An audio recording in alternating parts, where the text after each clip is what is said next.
Hello friends, welcome to my channel. आज मैं सबसे इम्पोर्टेंट क्वेश्चन बताने जा रही हूँ इग्नू B106 की। ये जो है फर्स्ट क्वेश्चन आते हैं। Explain the following passage with reference to their context. यहाँ पर कोई भी पोएम, इतनी सारे जो हमारे सिलेबस में जो पोएम्स हैं उसके कोई भी पोएम की कोई भी 4 लाइन या 5 लाइन की पैसेज दे दी जाएंगी और उस पोएम को आपको लाइन पढ़ के समझना है कि ये कौन से पोयम की लाइन्स है और उसके बारे में आपको जो है फुल समरी लिखनी है उस पोयम की। Okay, so please do subscribe my channel. And now the first question I have mentioned here, the very important. The plum tree is white today with masses of flowers.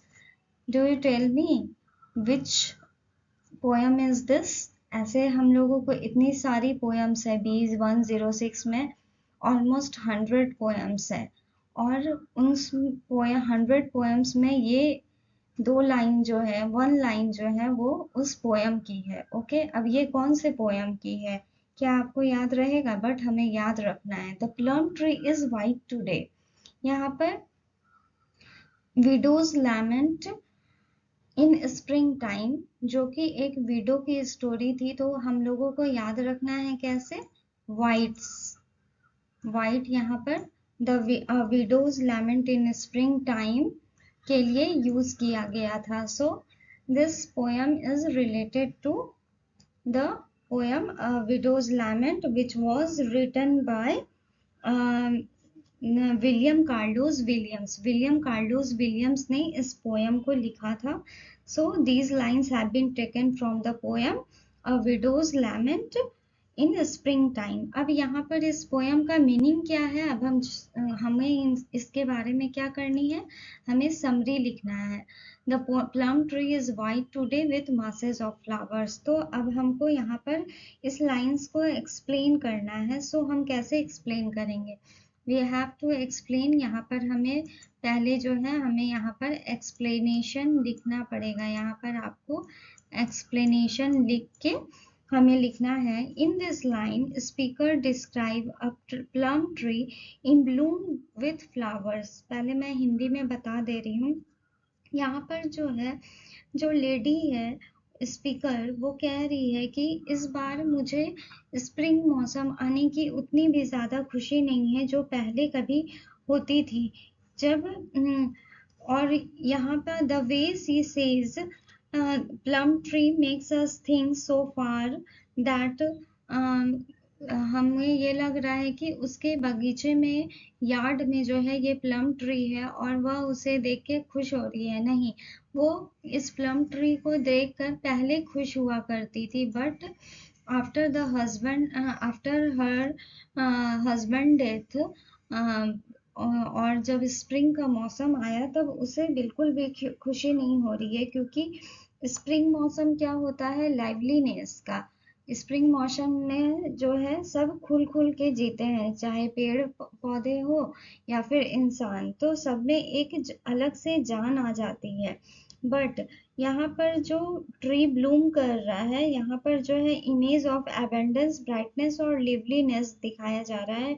But our speaker जो है, जो हमारी lady women जो है, widows women, वो कैसा feel कर रही है? वो जो है अपने हस्बैंड के लॉस से जो है वो एक सहम से गई है। उसकी लाइफ में एक ठंडकपन आ गया है और उसे कोई भी चीज अच्छी नहीं लग रही है।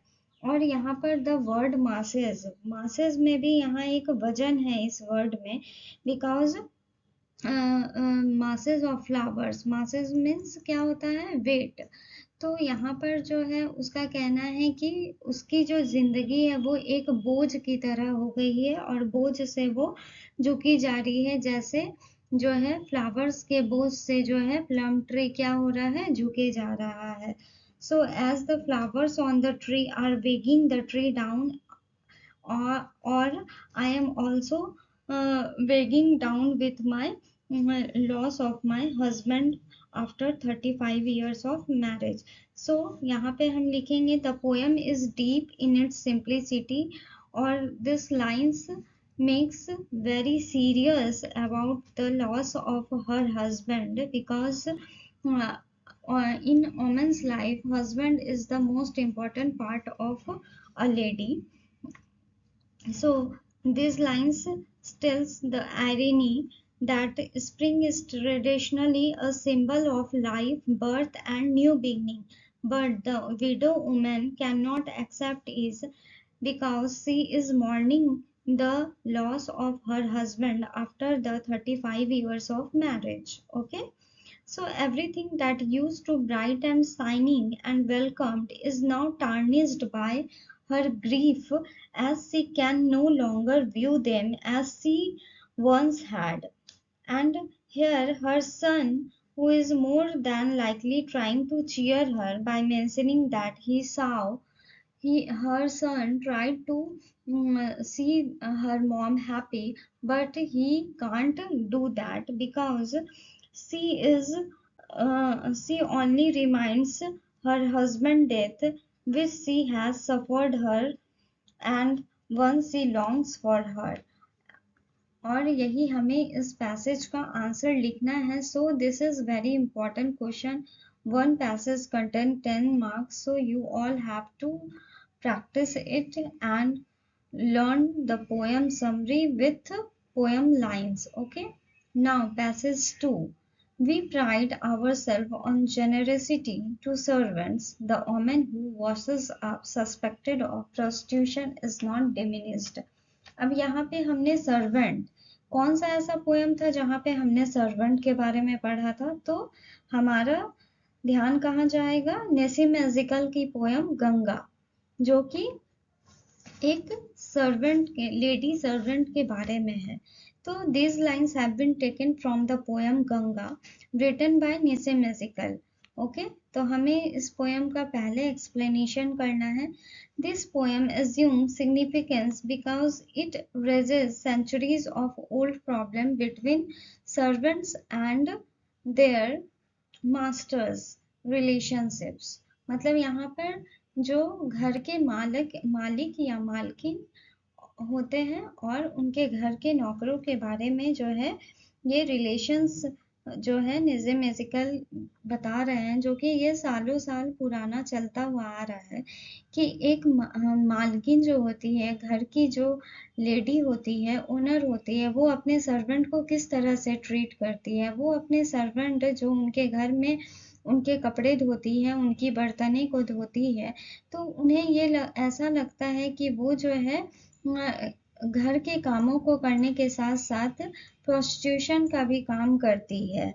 उनकी ऐसी सोच होती है और उनके लिए जो है कभी भी उनकी फीलिंग्स अच्छी नहीं रहती है घर के लैंडलॉर्ड की. So in these lines, poet describes a typical Indian situation of servants in typical Indian families in which the servants are dealt with the act of generosity. तो यहाँ पर जो है इंडियन फैमिली में जो है सर्वेंट के साथ जो डील्ड होता है, जो गलत व्यवहार होता है, तो उसके बारे में जो है नेसिम एजिकल कह रहे हैं कि हम इंडियन पीपल जो है, जो हमारा बचा हुआ खाना जो जिसमें स्मेल आ जाती है, जो स्टिंग करने लगती है, तो हम लोग वो खाना को फेंकने के बजाय जो है अपने सर्वेंट को प्रोवाइड करते हैं. जो हम खुद नहीं खाते वो हम अपने सर्वेंट को जो है वो फूड प्रोवाइड करते हैं, ये कहकर कि ये खाना बहुत ही फ्रेश है. The poet records the ironic situation in this manner. The woman maid servant who, यहाँ पर जो woman है, जो servant है, who washes up means who does all the household work suspected of prostitution is not dismissed. तो यहाँ पर जो है हम जो सर्वेंट को रखते हैं उससे जो अपने घर के सारे गंदे बर्तन, गंदे कपड़े, जो भी घर के झाड़ू पोछा करवाते हैं, तो हम लोग उसे गंदी नज़र से देखते हैं. हम लोगों को लगता है कि वो शायद हमारे घर का काम करके और कहीं गलत काम करती भी है. सो इस पोएम में नेसिम एजिकल जो है एक बहुत ही इमोशनल और पिटी फुल सैड फील करवा रहे हैं हमारे इंडियन कल्चर सराउंडिंग्स के बारे में, कि हम लोग किस तरह अपने से नीचे लोगों को किस तरह से जो है हम लोग कंसर्न करते हैं. सो ही shows his concern towards Indian women as they are oppressed and subjugated and patriarchal society. हमारा जो इंडियन कल्चर है वो क्या है, ज़्यादा पैट्रियार्कल सोसाइटी. बट ऐसा नहीं है, धीरे धीरे चेंजेस आ रही हैं. बट इन सम फैमिलीज आज भी जो है पुरुष प्रधान घर है वहाँ पर, कि जो उस घर के जेंट्स बोलेंगे वैसा ही होगा. बट अब चेंजेस हो रही है, बट पहले ऐसा नहीं था. बट सर्वेंट के साथ अभी भी ऐसा ही होता जा रहा है. और यहाँ पर निज़िम मैजिकल जो है कि वो चाहते हैं कि हम जो है इस पिटीफुल कंडीशन को चेंज करके जो है अपने सर्वेंट्स या अपने जो भी नीचे के लोग हैं जिनसे जो हमारे घर के कामों में मदद करते हैं, like servants, drivers, so they are also human and they also earned self respect. उन्हें भी self respect की ज़रूरत है. So we need to respect them, either servant or a driver or anyone else. Okay, so I hope आप लोगों को ये समझ में आया हो. Thanks for watching and please subscribe my channel. Thank you.